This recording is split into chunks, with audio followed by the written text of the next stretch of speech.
بیا هم ښه راغلاست. ښاغلی وکیل، د په برېښنایي پیژندپاڼو کې ستونزه اصلا د ښاغلي حبیب خبره چې بهرنیو استخباراتي کړیو او په تېره بیا په افغانستان هغه ګاونډي هیوادونو راپورته کړې، واقعا دا تاسو منئ چې په ولسي جرګه کې هم هغه کسان شته چې د بهرنیو هیوادونو ته ډېر وفادار دي نسبت افغانستان او افغانانو ته؟ بلې اول خو زه د استاد خبره تاییدوم چې په دې یویشتمه پېړۍ کې چې زموږ کومې دغه اوس تذکرې ویشل کېږي دا په نړۍ کې بیخي د خندا وړ دي. یعنې زموږ دغه هر افغان سیم د یو دوه یا درې یا څلور تذکرې لري، هغه هر جرم کولی شي. او دلته ایرانیان راځي، پاکستانیان راځي، په سرحدي سیمو په ولایاتو کې دوی ته په ډېره اساني سره دغه تذکرې جوړېږي. اول خو تذکرې الکترونیکي تذکرې د جعلي تذکرو د مخنیوي لپاره دغه ډېر یو اړین او ضروري عمل ده چې باید چې حکومت یې وکړي. راځو دې خبرې ته. یو شی چې زه دغه کتونکي او په دې باندې پوه شي چې د اساسي قانون له مخې په افغانستان کې ټول میشت قومونه پښتون، هزاره، تاجک، ازبک، ترکمان، ایماق، بلوچ، براوي، نورستانی، عرب، دغه څه دي دلته ګجر، دغه ټول د افغان په نامه باندې یادېږي. موږ چې هره فیصله کوو د اساسي قانون په رڼا کې به یې کوو. دلته یو شمېر مغرضې کوي او هغه کوي چې د پردیو په اشاره باندې کار کوي. هغه دا وایي چې دغه افغان ګویا پښتون. زه یو پښتون یم. پښتون په کلیو کې هېڅ پښتون بل پښتون افغان نه بولي، پښتون یې بولي. د ما ژبه پښتو ده، زه پښتون یم. ژبه یې دري ده، تاجک ده. ژبه یې ازبکي ده، ازبک ده. مګر په مجموع کې دغه ملت افغان ملت ده. دلته چې څوک افغانستاني بولي دا هم له اساسي قانونه سرغړونه ده، او څوک چې نه مني هغه خو د دې وطن دا وطن نه مني. هغه باید کټوازی صاحب اوس خپله د حکومت ته څه پکار دي چې دغه کسانو په مقابل کې وکړي چې اوس مظاهرې کوي فیسبوکو کې او نورو رسنیو کې دا خبر راپورته کړي؟ په دې حکومت کې خو زموږ ډېرو ملي ارزښتونو ته د ځینو مغرضو یا د ځینو فاسدو یا د ځینو خرڅ شویو کړیو لخوا زموږ هغه ارزښتونو ته زموږ ملي نوامیسو ته په سپکه سترګه کتل کېږي. دلته د اعلیحضرت امان الله خان په خلاف داسې خبرې کېږي چې هغه د پارلمان غړی ده او هغه داسې خبرې کوي چې هغه باید په هغه ساعت باندې ونیول شي، محاکمه شي، له ده څخه پوښتنه وشي. ښاغلی کټوازی دا خبره ښې خبر ته مې اشاره وکړه. ولې په پارلمان کې تاسې داسې یو څه کمیسیون نه لرئ چې داسې کسان چې د ملي منافعو په ضد غږېږي هغوی سره د یو چلند وکړئ چې هغه بله ورځ ته داسې خبره ونه کړي؟ موږ د افغانستان د اساسي قانون په خلاف باندې چې هر څوک وي، هغه که وکیل وي، که وزیر وي، که یو عادي سړی وي، چې د اساسي قانون د موادو خلاف کومه خبر کوي هغه باید چې محکمه شي د اساسي قانون له مخې. ډېره دي چې موږ کمیسیون ولرو یا موږ دغه پرېکړه وکړو، هغه باید چې محکمه شي. مګر بدمرغي دلته دا ده چې دلته په دې وطن کې موږ تاسې وینو د بهرنیو خرڅ شوي هغه پلورل شوي هغه کسان چې دغه هر ساعت یوازې په پارلمان کې نه، په حکومت په لوړو څوکیو کې چې دلته را فیصله نه وي شوې، هغه خپلو هغه بادارانو ته هغه بیا رسوي او هغه د سبا لپاره اجنډا ورکوي چې ته به دا خبرې کوي. په ولسي جرګه کې زه وینم چې هغه په خپله نه غږېږي، هغه د بادار خبرې سبا دی په ولسي جرګه کې کوي. کله چې دغه د تذکرو مسله رامنځته کېږي، موږ ملي سرود موږ تاسې لرو په ملي سرود کې د افغانستان د ټولو قومونو نومونه ویل شوي دي. نو په تذکره کې نومونه لیکل څه مشکل لري؟ او له دې چې خو هېڅ څوک انکار نشي کولی چې زه افغان یم، چې زه افغان نه یم، دا خو څوک ویلی نشي. بیا ولې دغه ردېږي؟ دلته خو ښکاره خبره ده چې د بارانیانو د استاد خبرې په تایید د پردیو دلته ایجنټان موجود دي او هغه نه غواړي چې دغه افغان متحد ولس چې د هر استعمار د هر یرغلګر د هر تېرې کوونکي په مقابل کې یو موټی او یو لاس درېدلي دي نه غواړي چې دا یو موټی او یو لاس ډېره مننه ښاغلی کټوازی راګرځو ښاغلی حبیب ښاغلي وکیل صاحب یو خبر ته اشاره وکړو چې په ولسي جرګې کې هم داسې کسان شته مخکې د دې چې خپله خبره وکړي خپل د بادار خبره باید د میز سر ته راوباسي او خپل د بادار د خوښې په رایه او ګټه به هغه څه تماموي او رایه به ورکوي چې د هغوی په خوښه اوسیږي لکه ولسي جرګې چې دا اوس د افغان او اسلام او د نور قومونو نومونه په تذکرو کې نشتون تایید کړ که مثلا دا خپله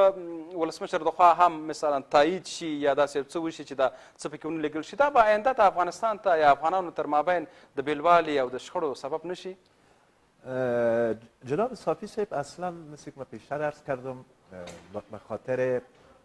ضربه زدن در پیکر وحدت ملی ما که ضربه وارد شده در طول 40 سال اخیر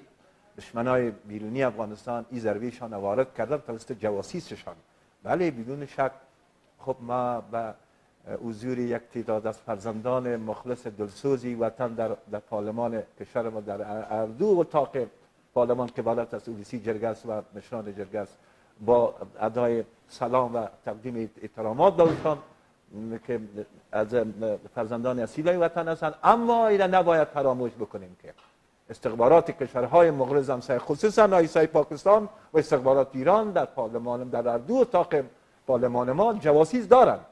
سعی می‌ورزند علیه منافع ملی وطن ما علیه منافع ملی مردم ما اونا سخت واقع شوند مسئله همین مسئله تذکره الکترونیکی است خب بله ما نمیتونیم که از ملیت خود هم چشم پوشی بکنیم یا ملیت خود ما تردید بکنیم ولی در مجموع ای که بگوییم ما افغان هستیم این خو از نقطه نظر اسلام از نقطه نظر قرآن از نقطه نظر این ننگ و غیرت ما در تضاد نیست. آقای حبیب خیلی مردم مثلا میگه که ما کلمه افغان تنها به یک قوم مشخص که مقصدشان پشتو زبان هستند یا پشتونها هستند واقعا اما تو هست یا گپ دیگه جای است؟ خب این حرف شخصی خود اونا هستند ولی در مجموع در طول یعنی تقریبا ما با اینمی عمرم که شده پیش از این جنگ ها پیش از اینمی به اصطلاح تجاوز کشورهای بیرونی و افغانستان که عبارت از شوروی سابق است یا برقراری حکومت کمونیستی در افغانستان حکومت های کمونیستی 14 سال قبل از اون ما به نام افغان بودن افتخار میکردیم در داخل و در خارج اصلا هیچ کسی را ما سراغ نداشتیم که بگویم نه من افغان نیستم من تاجیک هستم یا من پشتون هستم یا من ازبک هستم یا من هزار هستم ما اما یک آدم میره یا من افغانستانی هستم ما یک آدم میره ما سراغ نداشتیم ولی بازم میگم که تلاش های مذبوحانه و خائنانه استخبارات کشورهای مغرض همسایه به خاطر برهم زدن وحدت ملی افغانستان سخت در تلاش هستند توسط عناصر و شکل از اشکال جاسوس و یا وطن فروش و خائن و یعنی از خدا بی خبر میخواهند که از راههای مختلف از گونه‌های مختلف از طرقهای مختلف وحدت ملی ما را ضربه بزنند ما امیدواریم که افغانهای مسلمان قهرمان هیچگاه زیر تاثیر همچون تبلیغات قرار نگیرند در حفظ وحدت ملی خود با نثار جان کوشا باشند. مننه. ښاغلی کټوازی آیا حکومت له دغې مسلې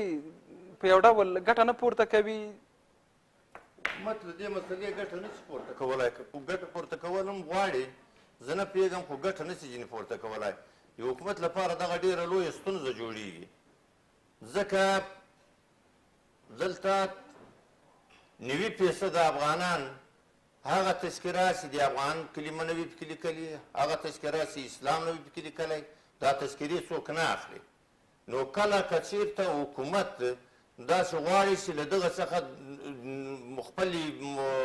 وختي ګټې په دغه کې دی ولټوي د ما په نظر باندې دغه به د حکومت یو جرم وي چې حکومت یې کوي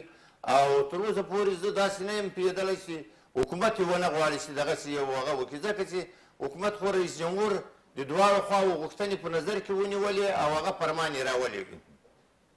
رئیس جمهور هغو خلکو چې قوم غوښت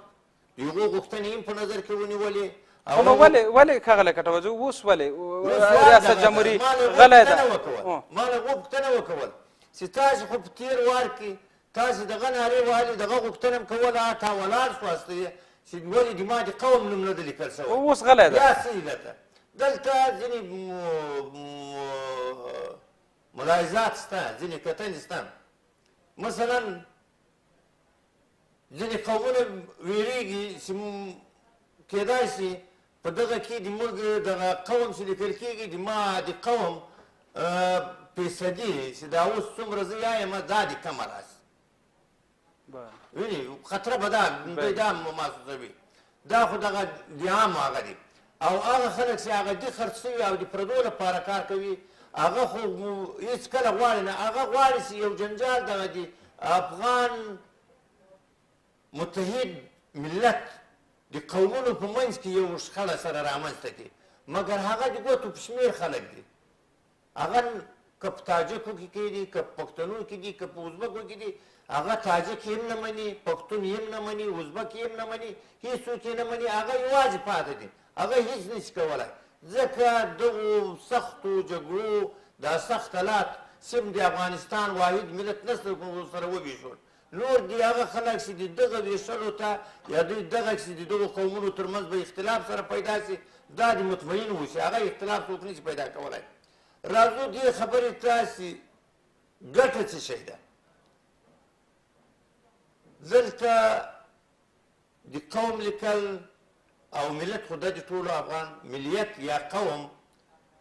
د هر چا هر څوک هغه خپل ځان په دغه آینه کې ویني یعنی یو قوم هم محروم نشي پاتې کېدای بیا څوک داسې نشي ویلی چې زه محروم قوم یم ځکه په تذکره کې د پښتانو د تاجکو د هزاره د ازبک په منځ کې د بلوڅ نوم هم شته د ګوجر نوم هم هلته لیکل کېږي د هندو هم شته د هندو هم هلته لیکل کېږي دلته یو څوک نشي پاتې کېدای نو هغه خلک چې یو شمېر خلک دا دلیل راوړي چې ګویا افغانستان بیرته بیا په قومونو باندې ویشل کېږي زه د هغه لپاره جواب لرم ما مخکې درته وویل چې د افغانستان په ملي سرود کې هم د موږ دغه ټول قومونه لیکل شوي دي دا یو خبره ده او بل په ډیټاپیس کې چې هلته د دوی د ریکارډ چې پاته کېږي د نه په هغه کې هم دغه قومونه ټول لیکل کېږي چې د افغانستان او بل مهم هم ده ځکه چې اوس په افغانستان کې اگر چې زه د دې طرفدار شخصا زه د دې طرفدار نه یم چې د افغانستان کې څوکۍ په افغانستان کې سهم برخې د قوم په اساس باندې ورکړل شي زه د دې قطعا دغه نه زه یم چې د اهلیت په حساب ورکړل شي د پوهې په د وطن دوستۍ په حساب باندې ډېره مننه ښاغلی کټوزه مګر دغه بدبختي اوس دلته راغلې ده اوس ته وینې مثلا زموږ په امنیتي ځواکونو کې باید 2% پښتون وي 2% تاجک وي هزاره ازبک دا ټول وي نو د دې لپاره چې بیا هر قوم ته خپله برخه رسېدلې وي د دې لپاره چې هېڅ یو قوم هم نه وي ناراضه ښه دا ده چې دغه پکې ولیکل مننه ښاغلی کټوزه تر نو لیدونکو لنډه دمه اخلو خپرونه شته بیا هم ملتیا ولرئ